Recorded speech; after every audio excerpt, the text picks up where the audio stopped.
Yeah. Sophie, you're a pro at podcasting, so when you said you had a Mike? hard stop, I could talk nonstop like that. But let's start recording. So let me do a nice intro. Can I do a nice intro for you? Yes. All right. Sophie Vo, you've been a studio founder, a podcast host, a startup operator, and a coworker of mine. And now you run Orin Retreats, which is not a typical business. Yes. It's not a business tied to gaming either, and not even a scalable business. But by your own words, which you posted on LinkedIn, you said it's the most successful and aligned work you've ever done. So I want to start here. What version of success were you chasing before, and what does success mean to you today? Hmm. I miss you, Mishka. Asking the hard question from the beginning. I hope we'll get a little softer. But I miss also the good how you call it, like bar sharing Yeah. conversation. Yes. So success before was, when I think of success, I was thinking of my parents. Actually, I think of my dad and what he called he. I was reading when I was a teenager, success story from in a magazine called Capital in French. So basically, big businesses. So what does that look like? Making billions, big numbers. Hmm. Being at the top of a pyramid, right? So the CEO somewhere, because the CEOs are celebrated in those magazines, and having an exit because even like I would say the past 5 years, it was like the celebration where everyone is uploading each other on exiting the company. So that's the ultimate goal. And then you're rich, super rich, and then all your problems are gone. Right? Yeah, 100%. 100%. So that was very ingrained, programmed definition of success. And I've tried the first stages of that road in different flavors, right? So either being part of a company to just witness what the life of a CEO is in this kind of organization when I was close to the CEOs, when I did the more entrepreneurial part of the venture. And then when it was last year, yeah, I was fundraising at GDC, if you remember, I for a studio remember. in Vietnam 3 lifetimes Yes. ago. I remember the fit. You all three of you wore the very like classical Vietnamese slash like maybe Chinese vibe to me, but it was like Vietnamese vibes of a silk robe, right? Yeah, yeah. We can talk about that if we need to, I'm but not gonna put you on a spot on that one. I mean, I have nothing to hide, especially not in the conversation with you. But I went through the journey of fundraising and asking myself more and more in the process, okay, my job as a CEO, and we spent some time together, so I know all the ugly truth of the road, and I appreciated a lot how unfiltered you shared everything with me. And I asked myself, is this how I really want to spend my time and life? So that was a real question when I was at GDC, super tired, going on a roadshow of investors meeting, sending emails, preparing emails, and all the CRM, and talking to CEO who've done the fundraising after they were preparing the next fundraising. So it never ends, you know. So it's like 80% of your job, mostly, and the things that I love, which are building product, being creative, working closely with people, creative people, driven, creating something together in a very intense way. I would be steps away from this. And we had that conversation as well. So it was an honest look into what I really like and then the dream of what I thought I wanted. And that there was a dissonance. And back to the question of what is success for me today. I spent time also with a coach to examine that because at some point I felt really stuck and it's like, what am I doing? I have 3 ventures at the same time. I have a podcast. I feel really overwhelmed and I can't choose where is the path I want to go to. And I just re-examine questions of my life and back to what I said, for me, ownership of time. So the moment I feel stressed is when I'm pulled to be somewhere. I'm pulled to go to a meeting, to an event, to do things that deplete me, those emails, those meetings and so on. I really don't, I hate it. I'll say it frankly. I hate that part and I understand it's necessary, but I ask myself is it something that I need to do? The ownership of my time was important and working where I consider my zone of genius is, where I energize myself and where I believe I have impact. And it's maybe not externally seen as impacting millions directly, but it's more impacting individual people who are multipliers. And so that's when I realized maybe I should spend more time there and explore and forget about that question of success, CEO and status and all those things. And independence, financial independence was important because it's not maybe something talked so much in your podcast, but I have to bring it up maybe as an entrepreneur because that's what's in the mix. I was looking into my family plan and life, and I want to be a mother. So I wanted to plan for this. And then I was just looking at the craziness I was doing on a roadshow at GDC and what's next. And I just didn't see this kind of life matching. So I need to prioritize. So what kind of life do I want that I could be available as a mother raising a child, be doing what I love, still be an entrepreneur, but in my terms. So I had to define basically my own structure, my own ways of working. That's why even when you talk about Orin as an unusual business, this is kind of a result of it for something that works for me. So you kind of realized that the version of success you were chasing wasn't the actual what you wanted, was when you got into basically the gaming startup and fundraising part. Yes. Yes. I like for that venture, Kilan. So the role of a CEO, and I saw this is going to be a road of 10 years. If I really want to make it work, it's a commitment. It's not, I'm going to try and be like a toe in the venture. It's, I need to commit. I needed to also be in Vietnam. So it was big decisions. And also the co-founders alignment was not there. So it was like, okay, that's not worth, the sacrifice. I tried also with an AI coaching startup.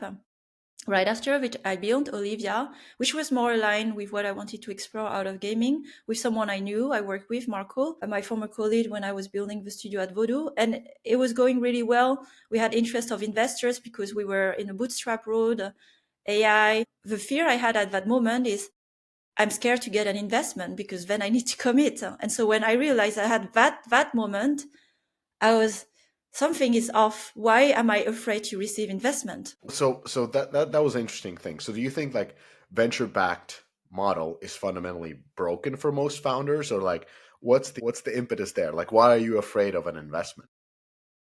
Yeah, so I have to comment also on the many private conversation I've had with founders from VC-backed companies, and what they shared in very confidential rooms that I would probably not share to investors or other peers because that it's not always safe to share. But I'll share more of a Smart. patch. It's safe, but not smart. Yes, yeah. I mean, I don't know if you can share. Of course, not maybe publicly. But what I got as pattern is a lot of founders came very naively on what was the journey. It's like even a shock for me. It's, although you can do a bit of research and understand what you're getting yourself into, but it was, for some reason, the myth and belief I can run the company the way I want fully. It's like, no, that's not, I know, no, that's not true. I can get out when I want. No, you can choose who you work with. No, because when you are tied to co-founders, and usually I also hear the stories of co-founders where I hear the story from one co-founder side, like how do I get out of this? You can't.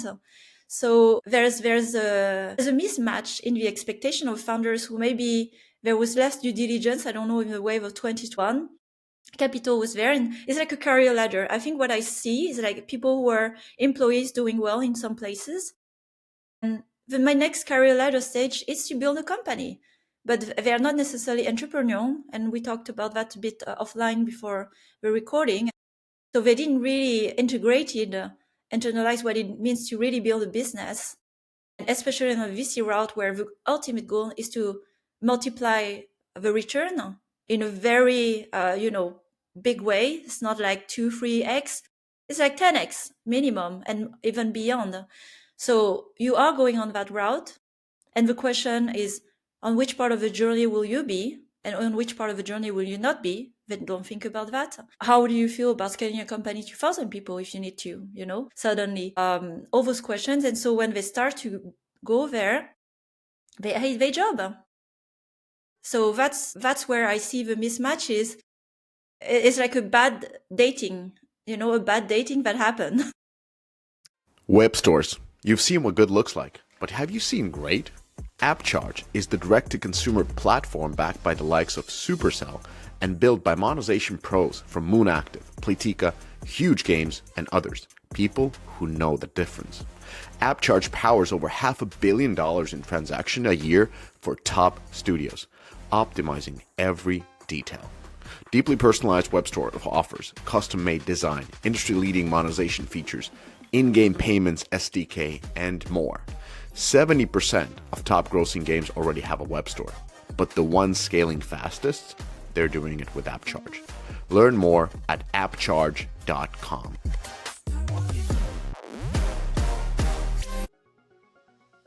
Heroic Labs is turning 10, and we're just getting started. In a constantly changing industry, we've stayed the course. Bootstrapped, profitable, and proudly independent, our founding engineers still lead the way, driving innovation and stability developers trust. Just like Unity and Unreal transformed game engines, Heroic Labs is doing the same for back-end game tech. Our open source platform, Nakama, has nearly 10 million downloads and powers thousands of games worldwide. Heroic Labs, proven for 10 years, built for the next 10, and beyond. I would say you've talked to a bunch of people who got VC funding and who got into the VC game without understanding what venture capital even is. And it happened during the boom of gaming, especially 2020 to up to 2022, where everybody got funded. Even I got funded. So it was very easy to get funding, and that meant that a lot of people got funding who should never have been funded in the first place. And what people don't understand about venture capital, in Finnish, it's called risk capital, which is much better understood. And that means that you accept an incredibly high level of risk, and that's why you expect a very high level of return as well. And for a venture capital, the way they are responsible for their LPs, limited partners, which means they're investors. So people and entities and companies who put money into that fund are the clients of a venture capital, not the startups. The startups are the input into that fund, and it's perfectly normal that majority of those startups will amount to nothing. And what venture capitalists are looking for is just like startups. They're looking to raise more and more capital. And in order for them to raise capital, they need to show progress. And the way they show progress is they show markups, not even always exits. Exits would be nice, but usually you show markups. So meaning that a startup raises 1 million, and then in the next round at 5 million valuation. And then the next round they raise 5 million at, let's say, 25 million valuation. And so the size of the investment of that capital has increased by a lot in that case. Like, depends on what the post money valuation is, but we're talking about 5 to 10 to 12x already without the exit. And those are the numbers as they amount throughout your portfolio, as you're able to show the LPs that, hey, investments are going well, even though we haven't returned money yet, but we're now looking at being 4.2 over the size of investment. So it looks like they're going to be a positive thing. And that leads to the cycle. Like, once you start understanding is, of course, they need you to scale faster so that you can raise more capital. So for them, you diluting yourself is the goal. Like, you taking more capital and growing even faster is the goal of a venture capital. And many companies, so many people who took money from VC don't understand that venture capital is not about creating good business. It's about creating hyper scaling business. That's it. It's private equity that is about, creating not really. In theory, it's about creating a very profitable and good business. But venture capitalists don't care if you're profitable. If you're, 10 people studio making, $2 to $3 million EBITDA every year, but running a small company, that's a fail for them.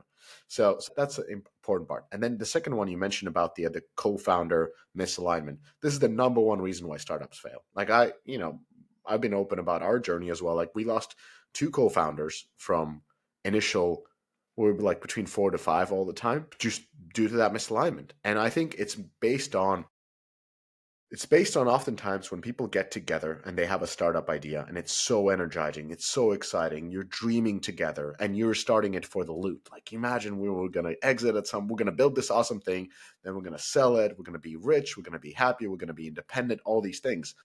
But the thing is, that's the start. That's the dating. That's the dream. And if you get together with the goal of these things, independent, the loot, those two are the biggest thing. Then when the hard time hit and you haven't gone through the hard times with the people together, that group breaks. And that happens to most of these studios. And that's also part of my investment thesis. Like, I always want to know, how long have you been together? If you just built this dream team to make this one thing happen, I'm out. I get it. You're all superstars. It's going to be a shit show. Chances are you'll die in the middle of it. Just eat each other alive. You could survive, but I'm just not interested in that. I've seen it. I'm gonna do that. And then the final part is, because people raising fund don't understand these simple principles of what is a good founding team, what is the goal of a venture capital, or the goal is not to build a good business, but a hyper scaling business. They miss the point of actually evaluating what kind of venture capitals they take. And so they take whatever has a good name, let's say a big fund with a sexy accelerator program. There's a certain demands. The bigger the fund, the bigger the return they expect. And so the whole thing of like, I can exit at any point. Yes, you can, if your fund is small. If it's, a few tens of millions, it will be good for them. But if the fund that has invested to you is in hundreds of millions, you exiting so early is waste of their time. Like, literally, the signing of all these papers and doing 2 board meetings meant they wasted time, and it will make them look bad for their investors. So no, rather you die than they get 2 million back. And so it's really about not understanding the venture capital model. It's really why I've done so many episodes with different VCs, really allowing them to explain how their model work. And I still see the same thing where founders are like, oh, I just want to build this cool studio and cool little game. It's like, yeah, so you're not a VC business. It's not scalable. I talk to all the time and I tell them, that sounds like a good business. I'm not invested because that is not a scalable business. Yeah. And there's nothing bad. Good and scalable, 2 different things. Yes, so I wanted to comment on that point, the scalable and the money part. There's a confusion. Maybe, I don't know, for some reason, if you don't build a scalable business, it's a failure. I think founders should really ask themselves, like, just own what they build, So not all the business are meant to scale. And if they're not, this is definitely not a case for VC. And the attitude I see, because I'm more on the side of bootstrapping. When you start, you don't even know what you're doing at the beginning. So why should that risk be taken by anyone external? So for me, it's more discipline. I feel responsible when I start to receive money from others. And then you are forced to do something because you receive that money and you receive commitment.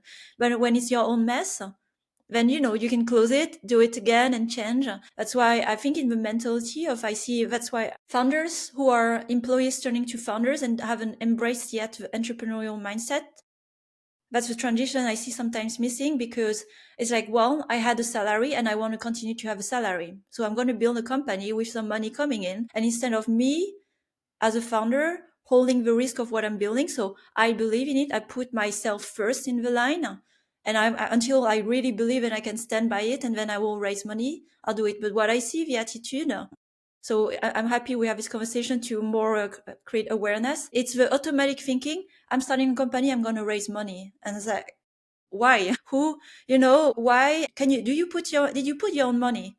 No. It's like, well, if you don't put your own money, why would somebody else put their money into your business? So it's just like the mindset of it, for me, it's broken as well, how you start a company. Yeah, I think you're absolutely right. In those type of cases where I like when a company has bootstrapped, because that means that they believe in what they're doing and they have bootstrapped, not tried to raise, couldn't raise, and hence they were bootstrapping. That's a different thing. And then just call it a bootstrap, like somebody's a consultant because they're unemployed, not because they want to be an independent consultant. Yeah. So when you do the bootstrapping, what I like about that is that you're trying to find the product market fit before taking external money. So you believe a lot in yourself and you have the full ownership, and you're not selling a big portion of your company before it finds its value, because you actually believe that this is going to be valuable. So I'm not going to sell on discount. And also the part about bootstrapping that is key is that it gives you speed, because you're not getting money anywhere. And now you're doing this thing. There's no salary coming in. How long are you going to stay in this phase? 3 months? 4? Are you going to stay 5 months in this phase? How about 6? And no, it's like these people are just hitting off like in a month, they have a prototype ready and running. It's like, yeah, because it's your own money that you're spending by bootstrapping and you want to get all the numbers in. You're going to do all the smart things as fast as possible. And the most important thing about bootstrapping rather than running to a VC right away is if you start off with pre-seed funding from a VC. So pre-seed is meaning like the first check in, usually given as soon as you get the team together and ready to sign papers. Now you're going to give a pretty sizable portion away from your company. Could be 20% for 500K easily. That's like one of those like a Dragon's Den numbers where you're like, oh my God, this is so bad. I saw 20% for 100K. Yeah. So obnoxious amounts because the VCs are taking such a major risk. The thing is that once you get into the VC business, which as we discussed is all about markups, is all about getting the next round of funding. In about 2 rounds after you get that big portion out, you are going to be unfundable pretty much if you haven't already found a product market fit, because venture capitalists are going to own over 50% of your company. That's fine. Eventually they will. If you're getting into that hundreds of millions of billions of scale, yes, you will end up owning like 7% of your company, but that 7% is going to be worth 700 million. That's fine. but if you are still looking to get that little extra investment for you to go to soft launch, and venture capitalists own 48% of your company, and with the next round they're going to be owning 62, they're just not going to pay for it. Like you become unfundable by taking money to earn money. So I've seen also those mistakes. I've tried to help startups who reach out, and we work with them, and then when you see their cap table, it's like, guys, game over. Like the way your cap table, so meaning the ownerships, is looking at this point where you don't have a scalable product, means you cannot raise. And then there's going to be different things where we start clearing out the cap tables, removing the early angels, and so forth, so forth. So that's a different type of a problem to fix. But yeah, bootstrapping is the smartest way to start. It's a good test if it's for you. That's what also I'm advising. Talk to me about your Olivia. Was it Olivia? The AI Olivia, coach. The AI coach company. So you bootstrapped that. What happened? Because that sounded like when you were doing the Vietnam gaming startup, I of course had the calls with your founders, and I told everybody in my own blunt way that I think you guys are crazy. You shouldn't be doing this, and you're taking advantage of Sophie. Like I was going all in. And they're like, this guy's an asshole. And it's like, no, I'm just right. But with Olivia, I thought that would go really well. Like it was not for the Vietnamese gaming startup, but I was very much for it. I thought that was a perfect fit. What happened with that? It was a fit in terms of market. I was doing my research and applying all the product, and we had an angle with Marco coming with our gaming background to apply really the coaching interaction in a playful way. It was more a personal choice, right? So for me, it was, am I the one to ride that ride? Because when I wanted to bootstrap, I understood also very quickly, I can't afford to be slow in that market. I'm working with AI. So it's a race. You're part of whether you want it or not. And that means you need to be fast in the market and take the share of the market, the community build, and all of that. And so we needed a bit of capital to begin with. It's not like just the two of us doing in the garage development. We created the product, but community building. So when I had a possibility to have just a few 100K already investment, it was, I don't know, there was something really weird that happened because I had investor coming to me, like booking a lunch in Berlin, saying like, keep us posted in the loop. It's like, wow, that's a very different dynamic from the Vietnam venture. Yeah. And so we sat down with my co-founder because also my co-founder was in a transition, and we asked ourselves the hard question: do we see ourselves doing this for the next 10 years? Because if we start to take money, that's the commitment. I mean, I wish that it would be earlier. It's like, okay, maybe we can have this out in 5 years, who knows? But it could be 10 years. You never know. It's 2 or 10. That's what it is. Yes. Anywhere in between is really bad. Yeah. And 2, it's a hyper race, right? So, and then I saw his heart was not full into it. my heart was not full into it, and so we needed to have a hard look. And so sometimes that's very hard truth for co-founders. Your heart is not full into it, but you went for it anyway. And I can tell you, it's still there a few years after. And then it's like, and when they want to exit, they can't because they don't have the option. So it was more a personal question for me. Do I want to get in the race? That means fundraising and all those crazy things. And then spending my time, when I thought already mobile games was on steroid, because I remember as a product leader, tabs opens at the same time, watching the market, the insight, playing. I don't know, it was crazy. When I stopped, I was on a hangover to realize, my God, that was insane as a rhythm, the amount of input. And AI is just hyper steroid. So I was like, do I need this more in my life? Because you follow all the companies that are creating AI companion, therapist. I see just one new every month, so every day. yeah. So yeah, if you look deeper, yeah. So I was looking, and is this the race I want to be in? And maybe there's something to say with age and phase of life. It's like, I don't want this in my life right now. Maybe in my early 20s, I would have totally, like, I can move to the Bay and do all those things. It's just like, I don't want to do this.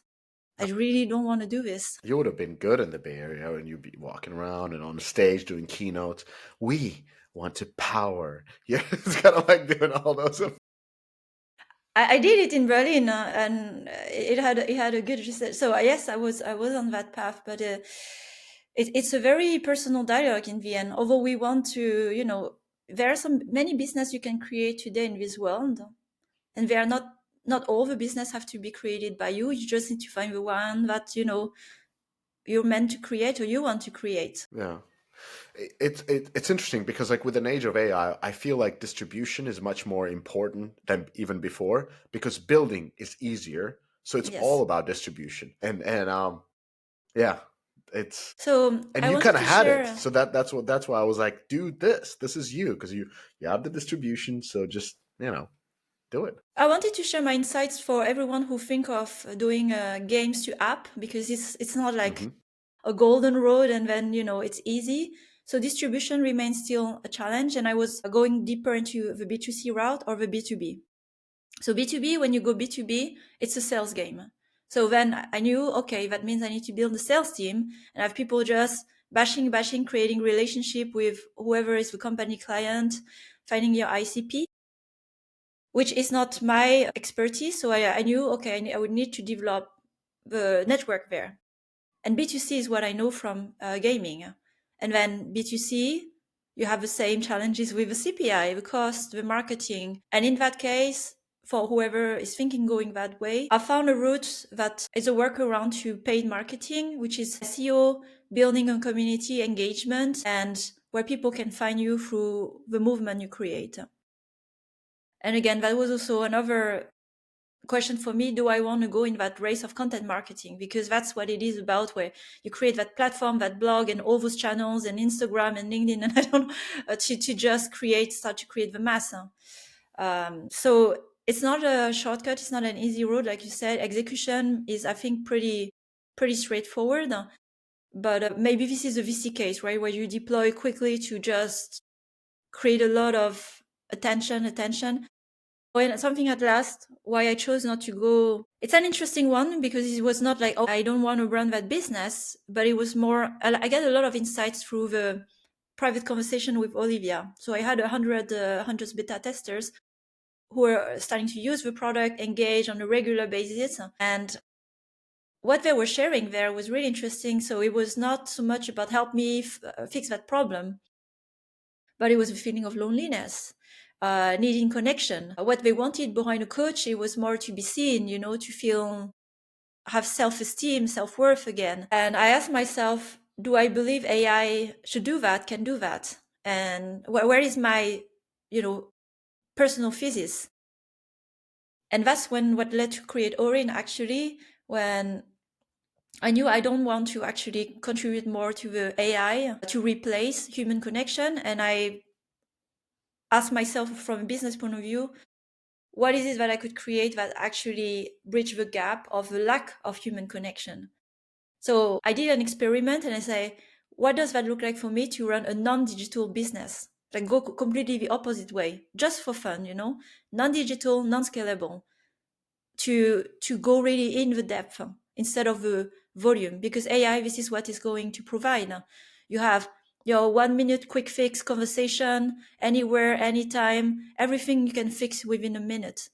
But when it comes to depth and high quality, this is where the gap will be more created. So I started to identify a gap where nobody was doing so much in that space. And I thought I will use technology to facilitate human connection. And where do I fit technology in that instead of being at the center to replace them?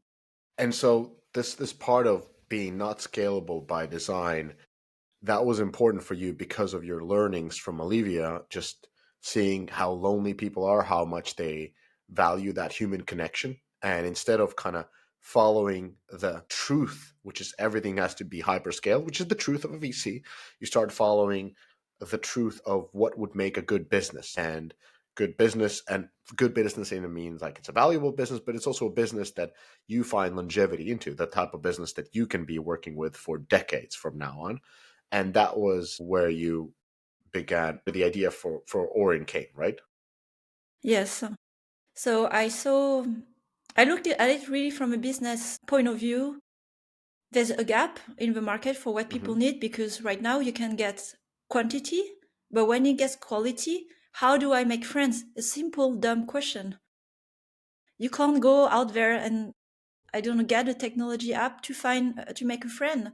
And I've worked enough with people in real life, real interaction, to know, at least from a system point of view, how friendships are created by being together, by bonding together, going through hard times together, being real together.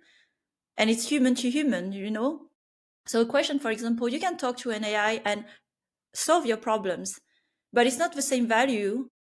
And I get those insights from Olivia when a human reciprocates to you and say, I see you, I understand you. And the AI tells you, I understand you. You know that it's, a machine. And even when we had in Olivia coaching appointments, that was actually quite an interesting anecdote.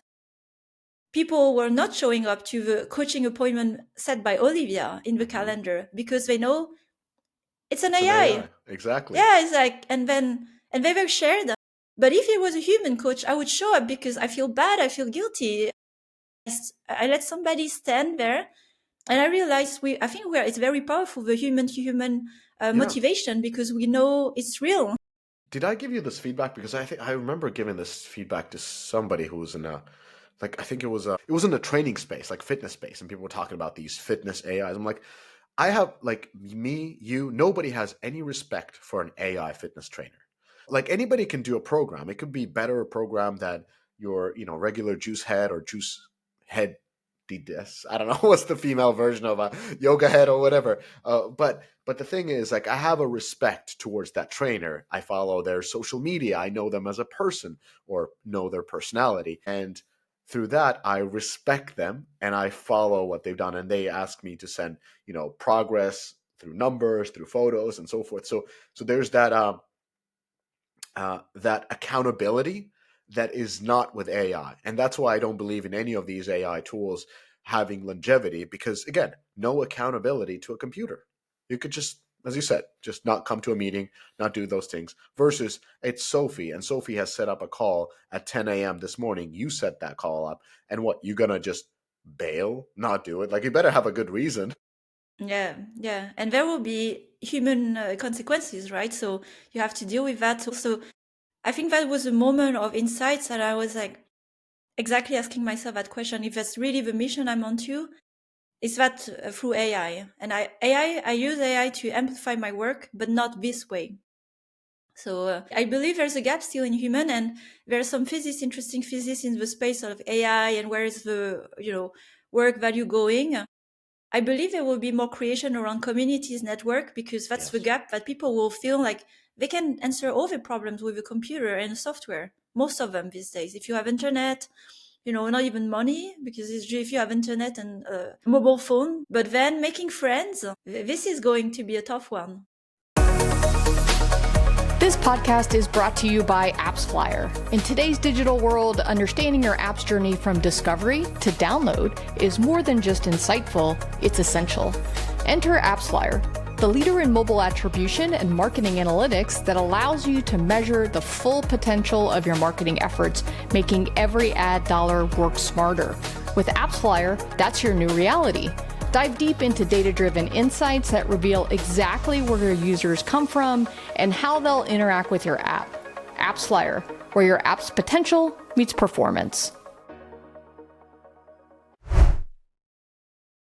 Attention app and game developers, are you ready to unlock the secrets behind the world's top performing apps and games? With Sensor Tower, you get the ultimate competitive edge, whether it's breaking into new markets, fine-tuning your UA strategies, or boosting monetization. Dive into data like never before. Track global trends across app stores. Analyze market-leading in-app purchase and in-app ad strategies. And benchmark your performance with real-time insight. The best part, Sensor Tower doesn't just deliver data, it helps you turn it into action. With intuitive tools and expert analysis, it's everything you need to make smarter, faster decisions.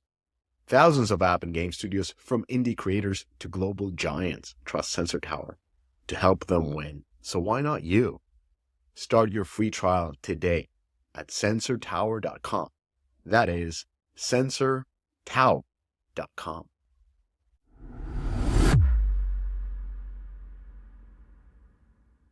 Yeah, and even as a skill set for kids, like this is something that I'm always thinking about. That's just being like how to teach interpersonal skills. Take away the phones. Yeah. That's it. Put them together and take away the tool. And suddenly they are playing together. Done. I remember at some point you mentioned in your post that you were feeling depleted and uninspired. Was that between Orin and Olivia, or? Yeah, so not when I was by myself, but I had some moments of when I decided to build Rise and Play. So it was 5 years ago. You also started way back ago, the Constructor of Fun, where I felt my energy was not used properly in an organization, right? So you put a lot of, you think that this is your own bucket, the only bucket, and you put all the energy. And sometimes the company didn't have the environment, the space, or even the will to create the outlet I needed. So that's what I meant by uninspired. And so I remember I was at Voodoo at that time. I wanted to have a voice on leadership. And there was a lot of negotiation, what you can say, what you cannot say, those things. And I said, you know what? I'm going to create my own platform where I have my voice. So that was the moment where I found a way to re-energize myself. But I had some moments in organization feeling limited and being, shrinking. That's what I meant by depleted. And I know this is the story also of the women I accompany who are in corporate and they just at the end of sometimes their life, because it's like nothing is inspiring. They're also, that reality. We work for women in teams where most of the time it's just us. And not to say that we don't, it's not about, okay, men's are problems and so on. I want to be very clear about that. But sometimes when you're with your buddies, it's like, fish in the pond is energizing. We don't have that kind of energy refill, sometimes being not with other women, for example, other people like us. And so being like the few ones in an organization doing the work that maybe is not the work you want to do creatively is the part that is depleting. I have 2 daughters, and especially my eldest one, she's now in school, been a couple of years, and she's with among other girls, and she hangs out mostly with boys nowadays because girls are nasty. Like the way you do psychological warfare is much worse than the boys. Boys would just fight and it'll be over, but girls torture each other. And that seems to start early. Is that only me, my personal view? And I talked to my wife. She's like, that was exactly me as well. I had mainly boyfriends, like boys as friends, just because it was hard to get along with women. Is this anecdotal? No, it's not anecdotal. And I'm glad you bring it up because there's much more complexity behind this. It starts early in school to, even for women, to start to be distrusting of other women. Excluding women from like groups. Like from that high school, school experience. they are 8 and they're doing this. Yeah. But also, I read a lot about that and talk also to other leader psychologists in the space to understand, even in the work I do with women in leadership, there's a lot of insecurity, right, when we are young, and it just translates in different ways. So, of course, in a group of women, when it's women, it's girls here, in the case of the school, it can be very nasty, like you said, because there's a lot of insecurity when you're a young girl. Maybe with boys, I was also hanging out more with boys when I was younger, because it was just you what you see is what you get, right? Yeah. There's not much going There's no on. depth. There's no depth. So it was safe in that way. So I understand it, and then what it creates in adult, this is more where the problem is. Then you have women not helping so much each other, being kind of distrusting because there's still that school trauma. And we believe that this is how we still operate today. And of course, all of us go on the journey, we become more mature. For me, it has never been about gender, but it's more about self-aware, a bit more conscious. So when women are together in a space and they are self-aware, it's a very different experience than just women together just because they are women. And that's not what I promote and actually want to encourage, because it's not enough just being together and claim that we are women. For me, it's more, how do we help each other when we create a power network? We talked about that. But we as humans, we just start to gather around us people who are like us. This is just very human. But for women, sometimes we are looking to get that help in men's spaces, and we find it very difficult to get that seat at the table because it's not always possible, in the sense that we are not the first one who comes to mind when you create an event. You think about your friends and you think about the buddies in your life. So for women, sometimes the conversation I have when it's about being part of a network, we are enough also when we come together and we can help each other create network opportunities, advising each other on the thing we both experience as well in the same way. So that's more my position around the women. And we can talk a lot about childhood and all, but it's very societal how that plays out, and it goes really deep into how cultural, how we raise, how our mothers are raised, how the parents are raising daughters, boys. So I'm not going to spend too much time there, but what I want to say is we're playing high school just kind of dynamic when we are in a business environment and as adults, and that's what needs to be updated.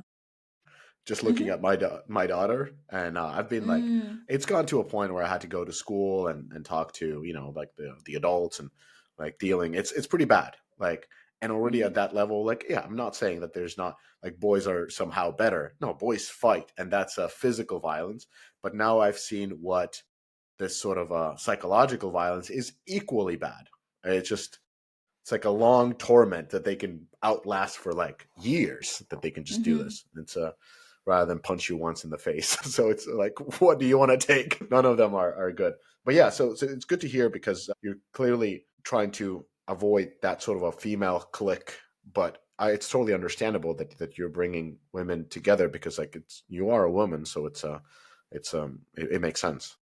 Yeah, it's a network, it's just a network where we share more intimate spaces. And we had that conversation in the past, and you have also your own clubs and circles, and they just happen very organically. And where the disappointment is, at least I can say for women growing in power, is when they want to belong to those clubs, but you know that deep down you never fully belong, because it's not how it started. So you always are welcome, but it's different to be at the center of a group and be a guest. So that's what I realized when I created those groups of women coming together. They are leaders, they are high achievers, they have a lot in common. Everyone is at the center of a group, equal, and not like here as a guest, on the table. And I know it's hard for you maybe to understand that in those words, but maybe I invite you in some spaces with women, and you know how it feels. Like some events we had in Barcelona, when men showed up, although the topic was women in gaming, we'd never said it's just for women only. But the men who came, they felt a little funny, because they have to squeeze in some groups where women are chatting and so on, and it's uncomfortable. And then some came and say, I understand how you feel now. Yeah, I guess that. Yeah, makes sense. I'm always like Happy to join. I wouldn't be uncomfortable at all. I'm like, well, this is great. But Okay. but I'm always like wary about like men who try to get to women in gaming events. I'm like, what are you doing? Like, it's their event. Like, why are you like? It's fine if you're invited, but like, why are you pushing yourself to a group that clearly is not, designed for you? It's like I'm like, I get the spider sense. Like, what's going on with that guy? It's an interesting one because there are different views about it. Where I think it's a welcome space where men could come to learn more. It's open in that sense. But yeah, it could have different intention as well, where you're just here to hang out for the wrong reasons. Yeah, there are many where the mainly one I'm thinking about, like, why would you try to virtue signaling by going to women in games group? Like, this is clearly their. I'm not saying like it's for them, it's for women. It literally says in the title, this is their get together. Like, find your own, dude. Like, stop, and then posting it on LinkedIn or other, like using it as a not like going there and learning and. But if you come out and say like, "Oh, I was there," and like I'm such a good person, it's like, no, you're not. It's just you made it all about yourself and not not about like you went there and learned something and just shut up and just keep it to yourself. Don't use it. It's like donating and talking about how much you donated and where do you donated. That's Oh, it's it's not a charity even when we come together as women. no, But, I know, but it's like making something about you that is not about you, and that always is like the wary thing. And then there's other reasons why men would go to all women events that we should not touch about here. So that's why I'm not inviting to your. I don't want to come off as wrong. I can come in, do my stand up, and leave. And I can see that as a father of two daughters, it is a way of thinking about it to be protective of that. Yeah. Be cautious about men. That's my point. Keep them away from your events. So I mean, you work with fast-paced game teams. You run now these intimate retreats. What has the running of these, and I've seen them on Instagram, like what has running of those in retreats taught to you about human motivation, and what you wish that the game teams would understand from those learnings? So in my coaching, especially business leadership, people come with a surface problem, business problem. My team is not working. My product is not working. The market sucks, all the external reasons.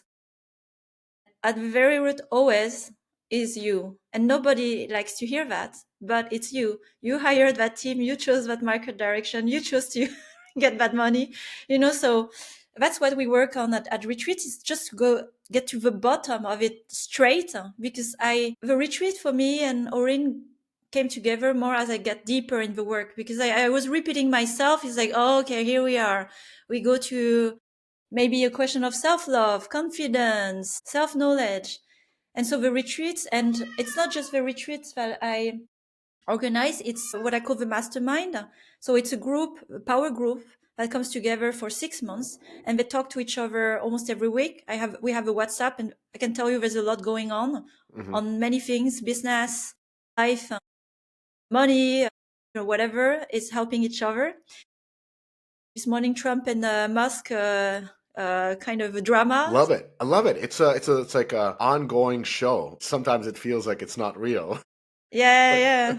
It's like you're living in a Netflix show. It's like if somebody would write this, they would like this is bullshit. Like who would believe this? Yeah, so we cover anyway all the topics on business and life for 6 months, and the retreat is where we go really deep to take a step back, which is you wrote also about or I think I saw it on your Instagram as a joke, but where back founders go on retreats, coaching, therapy, and all those things. When you have a bootstrap founders like just hustling and with whatever.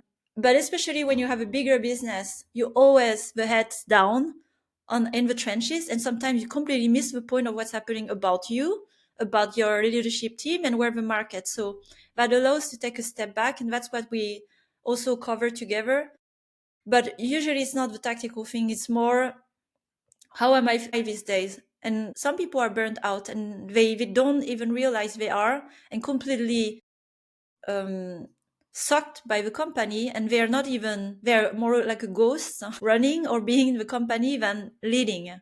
So that's the work we do. We go deep, and especially with women, there are so many layers of it. which is how you lead, so finding your way of leading, because maybe this is not something, of course, not something you might know, but it's like, do I have to shout to lead? Do I have to assert and, put my fist on the table? And it's like, how can it's a real question, to exist as well in an environment that is very masculine by nature. Is it? When I say masculine, there are more men in leadership, so that's a fact. And then business has been run for a very long time with more men, so it has a certain way of leading and archetype and representation, which is... But those are like from movies. Like if you'd go to, let's say, the most masculine organization, which would be the military. Yes. If a military officer asserts their dominance on power, they talk slowly, or they don't talk at all. And on the contrary, they lower their tone of voice and they create this silence around them where people are like, oh shit, things are serious because people are not talking. And so this sort of an approach of like a fist on a table and scream like you're watching some sergeant going nuts, like that's not true dominance. Like these majors and major lieutenants and generals, they're serious people that actually command the silence in the room. I'm happy you bring it up because in the end, it's about leadership, right? Mm-hmm. But the leadership you describe, I've seen it rarely, honestly, in business. So it's very unconscious. It's very ego unchecked, toxic. I'm not talking about gender here, but that's the questions that come up in all my coaching, whether it's through the retreats, how you get to that place where you can be confident in silence because Yeah. So others... I like that example, but It's not the leadership I see, I have to tell you, in most companies. Well, I get it. Like I had the same problems and have now in my own coaching, or I don't do coaching, I do advisory. Let's be clear, I'm not a coach. I work with CEOs. You want to be a coach? No, I don't want to be a coach. But in my advisories, and I often am in the events with them, and what I always tell is like, speak last. Let everybody else, let this go along. And then at some point, people will kind of turn to you. That's when they know who's the leader. Like, who's the last one? If you assert and jump into every conversation, then you're a part of this group that is shouting. Just take your time, listen, take notes, and speak last. And that will create that sort of a dynamic in the room that it's encouraged to argue, which is good, and you should encourage them. But in the end, you are the one who's making the decision. Good wisdom. And I also Mishka the wise. I also had a quote for you because you were saying like about ownership and something. I had a quote here from Theodore Roosevelt, who was president of the U.S. I don't remember which one, but in the early 1900s, he said, "If you could kick the person in the pants responsible for most of your trouble, you wouldn't sit for a month."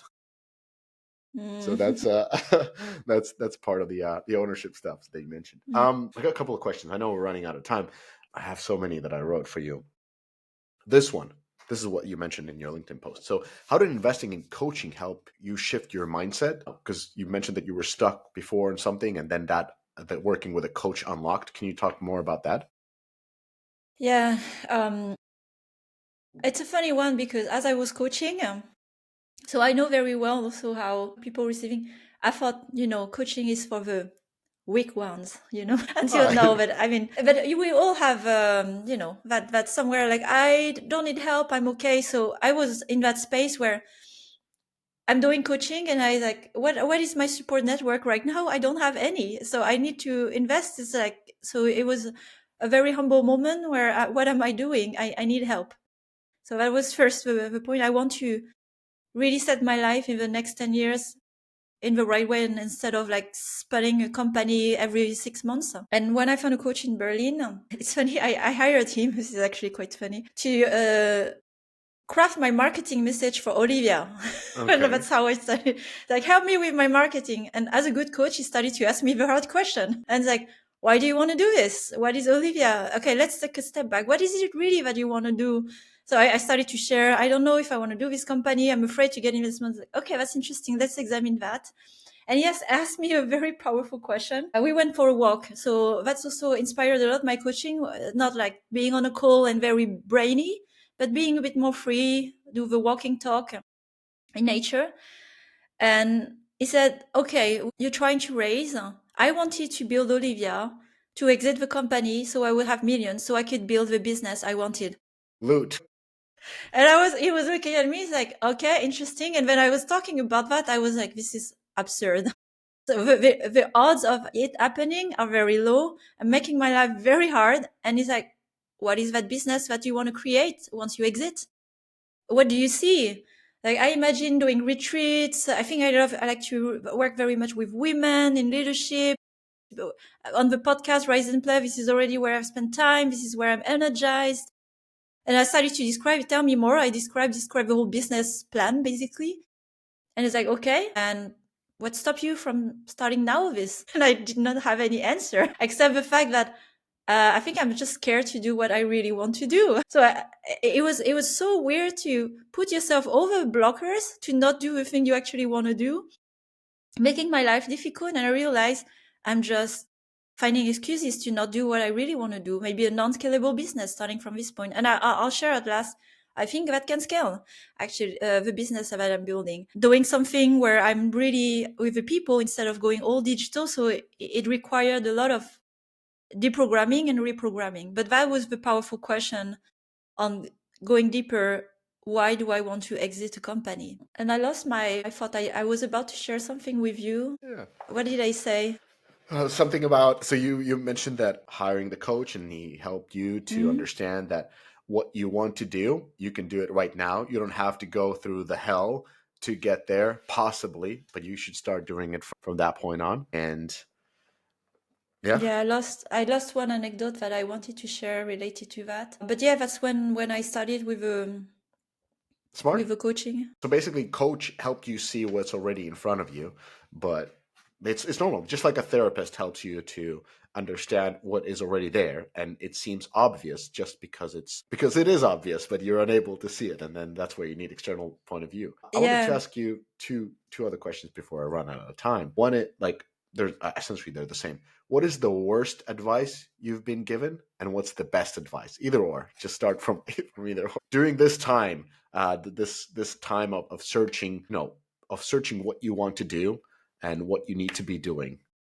Like what, because you've been going through multiple startups and trying to please the values that were set to you by the society, your parents, and what you thought was the right, until you found that you're doing something that you believe in, and that becomes the successful part. So in between this searching phase, which was intensive, year and a half, best and worst advices? So the worst, I'll start with the worst. I like to start with negative. So people who work with me know that that's how I'm wired. You like to end with a positive. Yes, that's also another way of looking at it. It was actually from other women building companies. So interestingly, so I spent quite a lot of time in the female founders, female in VC, and that's what I meant by unconscious. They were just on the train of let's create our own ego and status. Let's be female founders, exit, and so on. And so they were giving advice to push me. You can build this, and you can scale this, and be and it was just replaying kind of the same playbook and unconscious patterns you see, whatever gender. So I felt that was just not sitting right with me. Although the confusion is here, you listen to another woman, she's probably having good advice for you, because we relate to each other as women in power. But that was not very helpful for me. And I understood, okay, I need to find my own voice. Best advice, I don't have a particular... It was from different conversation with entrepreneurs. I mean, some also that I had with you, I have to say. I was just following the path and just like don't care, So what was very inspiring for me is like from the moment you accept yourself and you're okay with yourself, and everything is okay, So that was very inspiring, to just care less about what others think and just yes. I mean, that's the journey, and do the thing that you want to do. You're good to do, because it's not just what you want, but you're really good at doing. Owning it and having a voice out there. And that's the path I've been happier on, and I've been more vocal about taking position on certain things. So I think that's the best advice, to just challenge the way business are built and not be stuck in just one version of it. Meeting interesting different people, building different things. That's good. Well, thank you, Sophie. Yeah, and I wanted to share about the last. I speak in French now. About the don't. I'm really bad in French. The scalable part, I didn't want to build a scalable business. So as I build retreats, I saw I'm limited by myself, because as I build retreat, I build those cohorts. It's just limited by me. But what started to emerge is the women graduating through the program Orin that started to build businesses together. And there are businesses that create networks of women. And so what the conversation we started to have is, how can they bring Orin as a brand, a philosophy to their own geography in Asia, in the US, and creating their version of retreats, power network with their own flavor.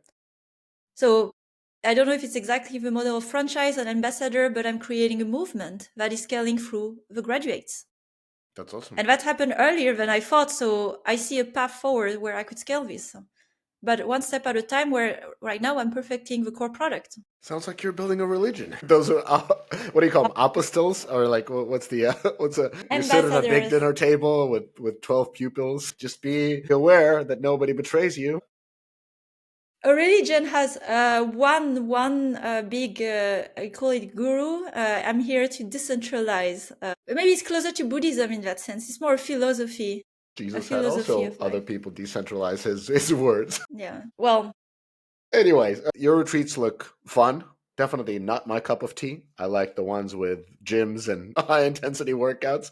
You're more of a breathing and inner work, which I could use, but I'm too toxic masculine to do it. I mean, Sophie, I love how you reframed success through your journey. Just in a year and a half of intensive try and fail, you found what success means to you. And it's not a vanity metric. It's not a pitch deck. It's not a headline. It's something that is very personal for you. It's something very sustainable and something very deeply human, as you put in your post. So appreciate you always coming on the pod. You're still actually on the most listened Deconstructor of Fun podcast ever. Really? Yes, you are. Wow. I'll take that metric. Yeah. So that's a one vanity metric you can walk with. Yeah. But thanks for coming on, and really love to follow your journey as always. Yeah, Mishka, I was looking forward to our conversation today, because I appreciated a lot of our sparring talks, and I appreciate also, the space you create. I also function this way, where again, like, you get what you see, and I like to work this way. We talk about deep, straight to the topics. Yeah, I just wanted to say again, thank you. And I hope we do this again and swap the seats in some way. Maybe you come on the podcast this time. Easy. Because I want to ask about your journey. This is usually how we've done things. I come and you come. I don't have a journey. I just do things. Yeah. And by the way, I try so many things and fail on so many things all the time. So it's also not linear. We just launched a product yesterday, and let's see how that goes. An AI tool. So wow. Let's see how it goes. Anyways. I may ask more about that in the future then. If it works, it works. If it doesn't, there's going to be 5 new products we're going to launch. Exactly. So without further ado, follow Rise and Play. Follow Sophie. If you're a woman, go on Orin Retreats. If you're a man, don't go to women in games events unless you're invited. So Sophie, thank you for coming on the podcast. Yeah, thank you, Mishka. Bye-bye, everybody. Have a great day. You did it. You made it to the end of the episode. As a fan of the show, it would help us out if you'd subscribe and leave us a review on the podcast service of your choice. Those stars and likes, while a small action on your part, mean a lot to us and help to grow the show. More importantly, are you a member of the Deconstructor of Fun Slack group? If you have 5 years or more of games industry experience, go to deconstructoroffun.com/Slack and apply to join. Join the games industry best professional community filled with peers always willing to lend a hand, or subscribe to our newsletter to get all the latest insights from the Deconstructor of Fun content creators. Thanks for listening.